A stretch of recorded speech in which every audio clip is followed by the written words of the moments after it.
te cante esta rumba mía. Esta es la rumba. Oh, tinindeo. Esta es la rumba. Oh, tinindeo. Ororo tin tin tin tindeo. Poncho Sanchez and Terence Blanchard visited the Rialto Center for the Arts at Georgia State University and performed music from their recording Chano y Dizzy. We sat down with the artists to talk about Chano Pozo, Dizzy Gillespie, and how music impacts community. Chano Pozo, you know, was actually a really tough street cat from Cuba, and he was pretty famous in Cuba before he came to New York City. Like, you know, in the late 30s and early 40s. He was a tough street cat, what they call a rumbero, a guy who plays in the corner and hangs and play. And he was also a great dancer. He was a great dancer too. He could dance really well.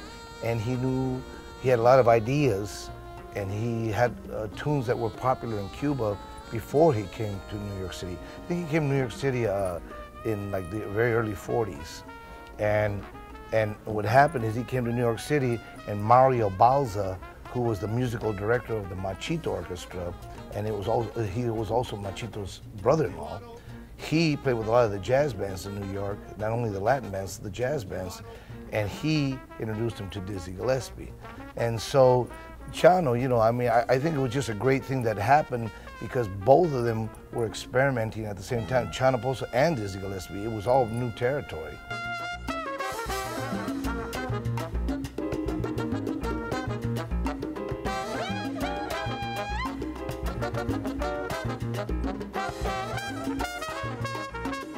Become older and you start to do a little more research, you start to say, well, wait a minute, that rhythm is kind of closely related to something I heard from down in Cuba, something that I heard from down in South America. That's when you start to see how all of these things start to come together. And then you carry it forward to go to bebop period with Bird and Dizzy, and you start to hear Dizzy do some rhythmic things.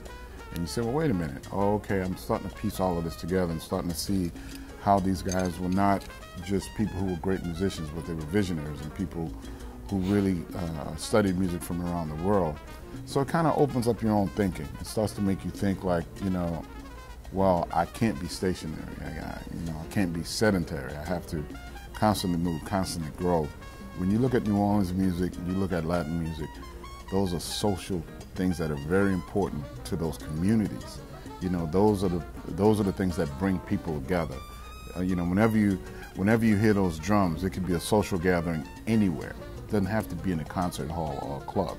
That's where it evolved to, you know, but that music came from out of the streets, just like the music in New Orleans, you know. There's no difference, you know, and since it came from the street, it has this direct correlation to who we are as people, right? So that's why when you hear it, people automatically respond.